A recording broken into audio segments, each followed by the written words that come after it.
On the 10th of April 2020, I uploaded the first in a series of analysis videos for Toradora.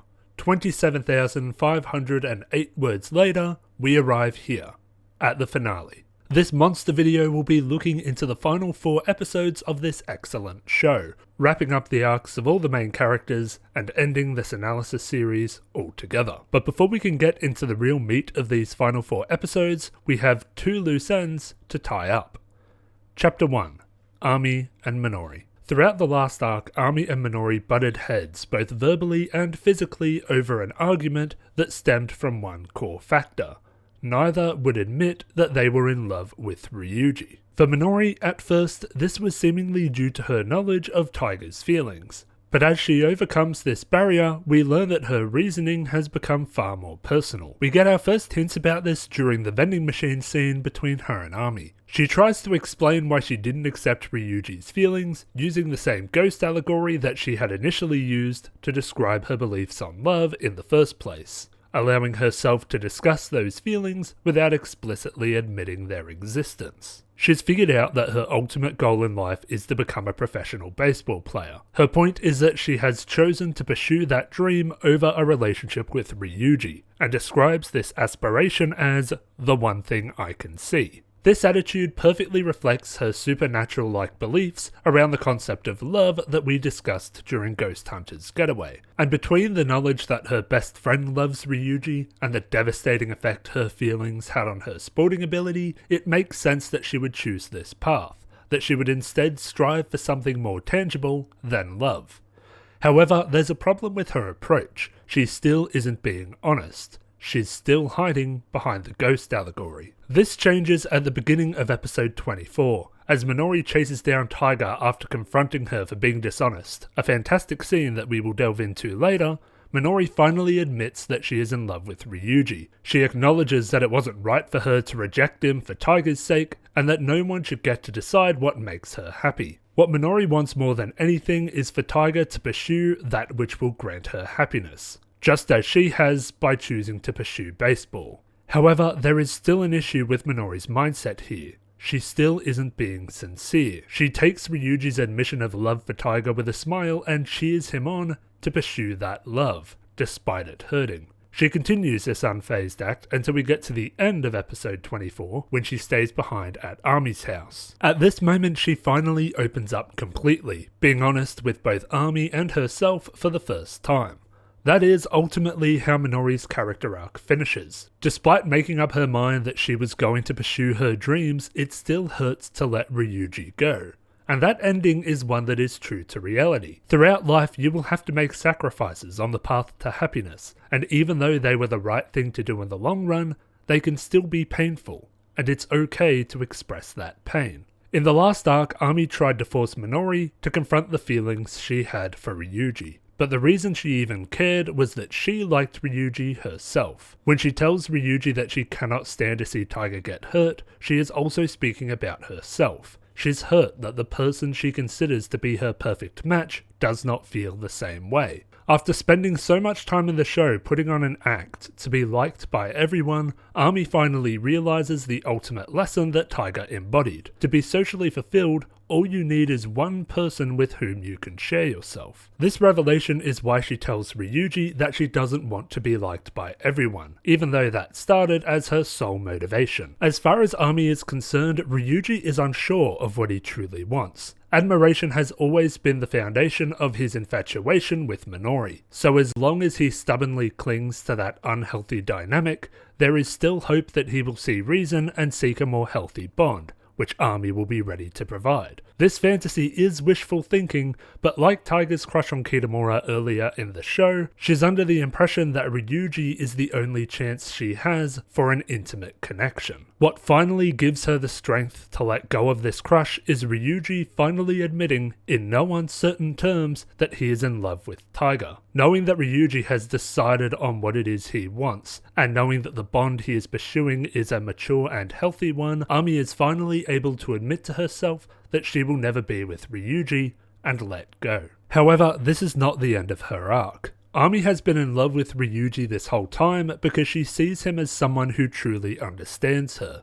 By the end of the show, she accepts that she doesn't need him to be a romantic partner to have him as that figure of support. Having someone who knows who you are and cares for you is enough, regardless of your relationship with that person. Once again, this message is true to reality. Societal norms tend to put so much priority into romantic relationships that members of that society can forget the importance of other bonds. But as Ami has learned, those other bonds can be just as fulfilling. And so this is where we leave the core group, Minori dedicated to her passion for baseball and Ami seeking social comfort in her more mundane relationships. Of course, this is only a small aspect of the final 4 episodes. From the beginning of episode 22, we begin to build up to Chapter 2, The Confession. When we last saw Ryuji, he had just learnt that Taiga was in love with him. However, given how dazed Taiga was, he sees an opportunity to hide this confession from her, and he takes it. He sets up a narrative in which Kitamura was the one who carried Taiga to safety, and she didn't say anything in the process. When asked to adopt this narrative, Kitamura asks if this request has anything to do with Taiga's New Year's wish, and Ryuji confirms that it does. The New Year's wish that Kitamura is referring to is the one that we saw Taiga start to make and retroactively discovered was to get rid of her romantic feelings for Ryuji. When Ryuji admits this to Kitamura, he's admitting that he fully grasps the situation, but still chooses to ignore it. Ryuji chooses this approach to maintain the status quo. He doesn't want to confront the feelings that Taiga has for him because if he does, things will change. This obsession with the status quo is the same reason that he didn't do anything about Ami's warning in the Christmas arc, and it makes sense that he feels this way. The relationship he has with Taiga right now is a good one. It's comfortable and safe. We see this a little when she goes through his house and he tries to make her stay, but we see it most in a scene that requires a little bit of setup. The career plan scene sets up our main character's issues for this arc. Ryuji is conflicted as to what to do with his future. He wants to get a job right out of school so that he can help support his mother, but his teacher is worried that he isn't putting in enough thought for his own sake. Taiga, on the other hand, dismisses the task altogether, as she doesn't know what she wants out of life. She admits to Ryuji that all she ever wanted was a normal romantic relationship, but laments that it will never happen, that the universe stacked the deck against her from the start. This scene ends with the two issues clashing, when Taiga, wanting more stability in life, wishes she were normal, and Ryuji, who is struggling against expectations, derides her for wanting something that no one understands. It's a silly argument, so I'm glad that it isn't dwelled on, but it does reflect the angst of the main characters. It's in the following scene that we get to see what Taiga truly brings to the relationship with Ryuji. When Yasu collapses after overworking herself, Ryuji is so burdened with guilt that he leaves his home in a daze. Taiga chases him down and they have a very emotional confrontation. Taiga begins by listing all the things that Ryuji forgot to bring with him and asks what is wrong.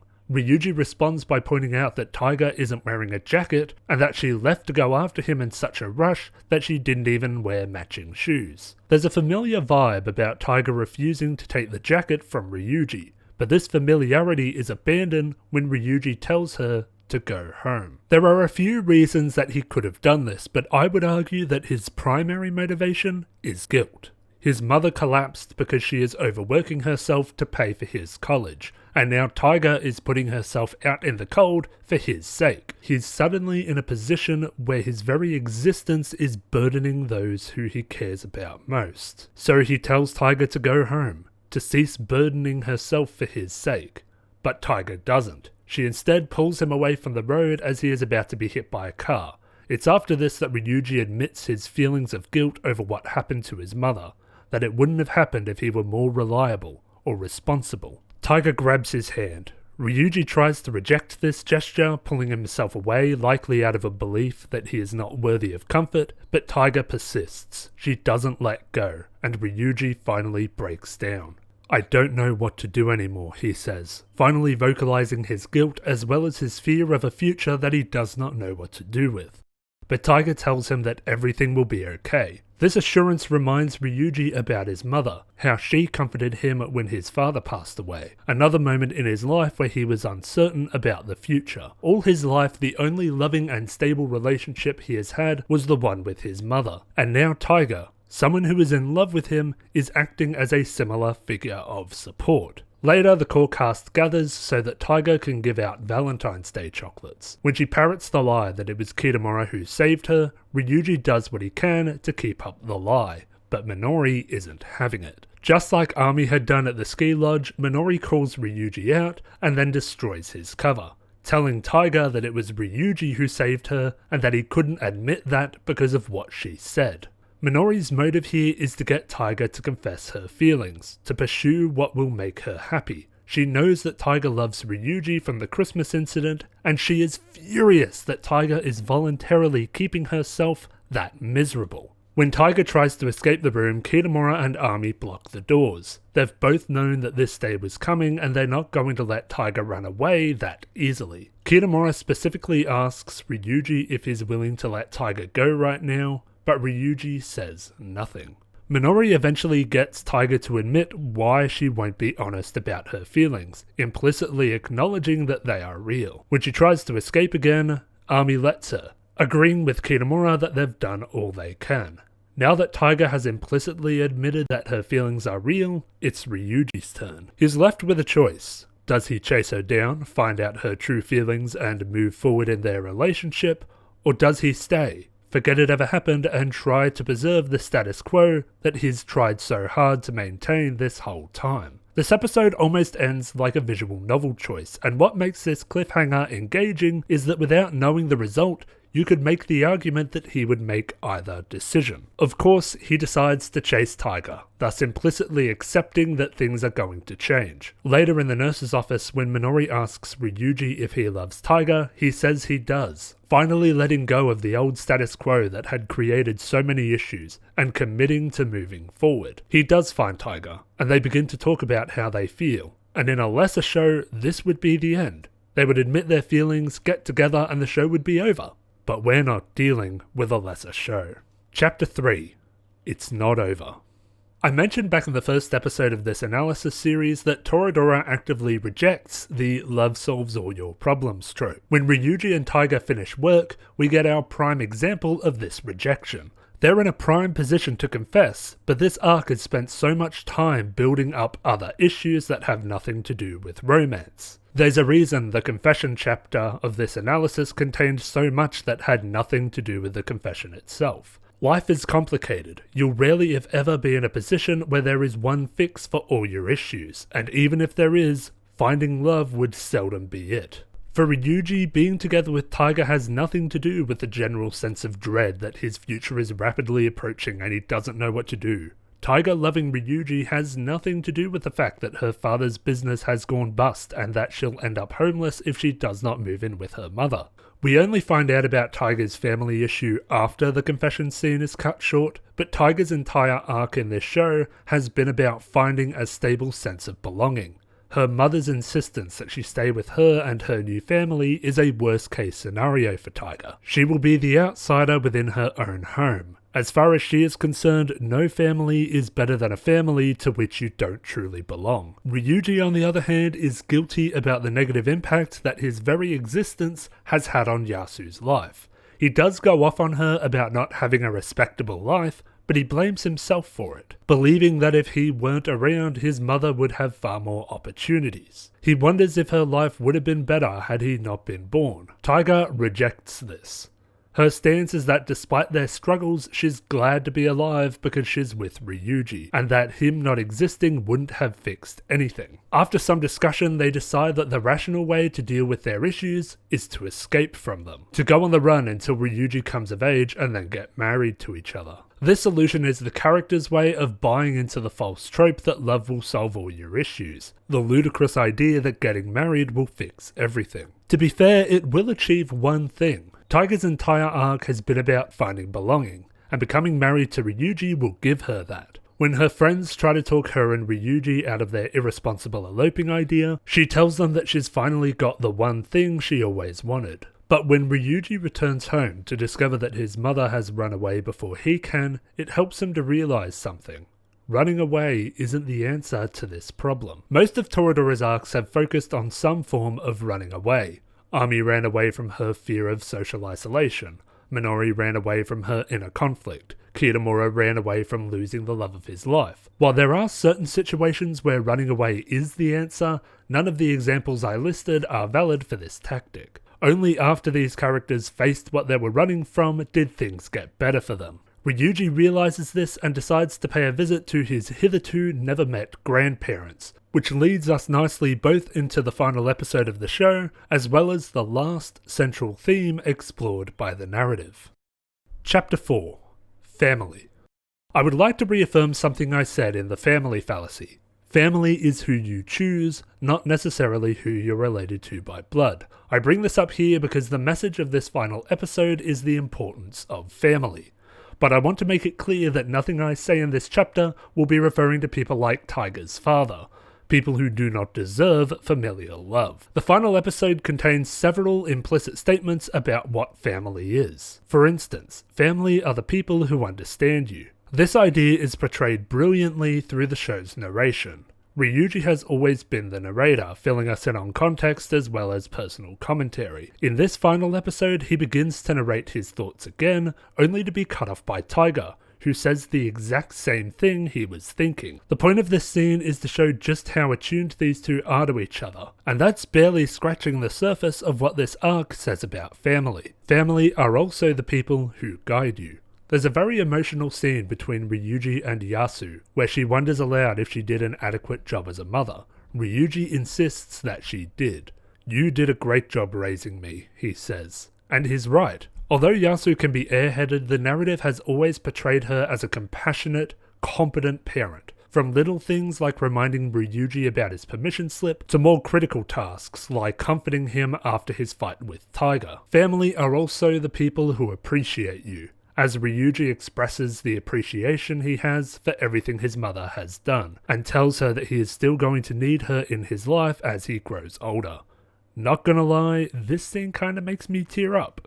Family are the people with whom you share aspirations. By far the most wholesome scene in the show is the practice wedding. Most people love this scene for the kiss, and it does have a lot of importance. Taiga guessing that if we kiss it'll probably hurt, and affirming that she was correct afterwards reflects the pain that can come from love. The problems that both Ryuji and especially Taiga have had to experience getting to this point. But the request for more kisses show that the pain is worth it, that their commitment to each other has justified everything the two had endured. So yeah, the kiss is an essential part of the scene, but it's not my favourite. That honour goes to the vow practice. When Ryuji tries to conform to traditional vow standards, he struggles. He doesn't know how people usually express their love to one another. But Taiga decides, against what she wished for in the career plan scene, to forego the normal vows since they didn't need them. That the vow Ryuji made Taiga in the first arc, his declaration that he would become a dragon so that he could stand by her, was more than enough to represent the intimate bond they share. And finally, family are the people for whom we sacrifice. A lot of people seem confused as to why Taiga left. I was one such person until I wrote this analysis. From an in-universe perspective, she cannot live in her apartment anymore, since her father, who had been paying for it, can no longer afford to do so. Sure, she could try live with Ryuji or Minori, but when she hears the voice message from her mother, she realizes that she still has a lot of growing up to do. In her note to Ryuji, she says that her insecurities and aggression are something that she used to blame on the way her parents raised her. While one could reasonably put that blame onto their shoulders, Taiga realizes that she is becoming an adult now, and that she needs to learn to control that aggression and conquer those insecurities. By living with her mother, she can learn to compromise, to love people who can be hard to love and find a way to love herself. Now please note that all I'm doing here is stating what Taiga's rationale is. I don't necessarily feel comfortable calling it the right choice, knowing what we know about Taiga's mother. While we don't know whether this worked or not, we do know that the story ends with Ryuji and Taiga together again, once they finish high school. We never learn what it is they decided to do with their lives, despite knowing those things for the other core characters. But in the end, it doesn't matter. All that does matter is that they are together and that nothing can change that anymore. It's an ending that makes you chuckle when it showcases that the dynamic between these two hasn't changed all that much, but it also makes you feel happy. And speaking of feeling happy, Chapter 5, Report. Before we wrap up, let's go back to the question I raised in episode 1 of this analysis series. Why did Toradora have such a profound effect on me? How did it make me feel so blissful? Well, before we can answer that, there are a few personal factors that we need to consider. Firstly, I was about 20 when I first watched Toradora about 5 years ago. That was 3 years after some personal troubles that still had me questioning whether I was a worthwhile person, whether I was worthy of genuine social connections, or even finding true love. That's not to say I didn't have friends. I did have wonderful friends from high school, but at the time I doubted my worth to their lives. I wondered if my presence provided anything to the dynamic, or if they just invited me to events out of habit.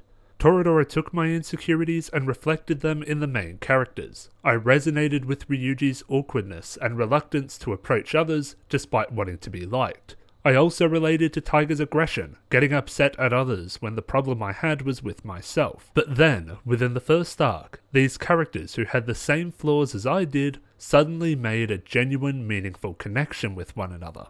And if they could find those kinds of relationships, then why couldn't I? This aspect of the narrative is what resonated with me about Toradora. Its core message is that anyone is capable of creating meaningful relationships, and that anyone can better themselves with the help of those connections. That anyone can find love, regardless of how doubtful they are that they ever will. At the time, it was the ultimate power fantasy, and one that I did eventually get to live out to some extent. I became closer to my friends from high school. We still see each other to this day, and our connection only becomes stronger as each year passes. I haven't quite gotten to the actual love part, but I've grown from someone who genuinely believed it would never happen to someone who believes that it might. And the show itself has so much to offer all sorts of lost young people. The Culture Festival arc clearly states the usually unstated fact that familial love is not a given. Army's introduction arc emphasizes that anyone can find genuine connections by acting like themselves. Even Kitamura's arc, the worst arc of the show, has something to offer young people who are struggling with forming an identity. That's why it doesn't surprise me that so many people love Toradora. There's so much meaning packed into such a simple premise. There are so many lessons to take from these down-to-earth characters to whom people can directly relate. And most importantly, it tells us that no matter how bad things get, no matter how stressed we may be, no matter how much the world can come to expect from individuals such as ourselves, that there is a happy ending waiting for all of us. And that is it, not only for this analysis, but the Toradora Analysis series as a whole. I'd like to thank my patrons, Orion Train, Quincy Chamberlain, Jaman5, Lars Espen, Shark, Data52, Nerxu, Pixcalibur, Alberto Cruz, and Tyler Bennett. I'd also like to thank everyone who has stuck with this series all the way through. You guys are absolute champions, and I hope that you'll stick around for whatever comes next. But for now, all I can do is thank you all very much for watching, and promise to see you next time.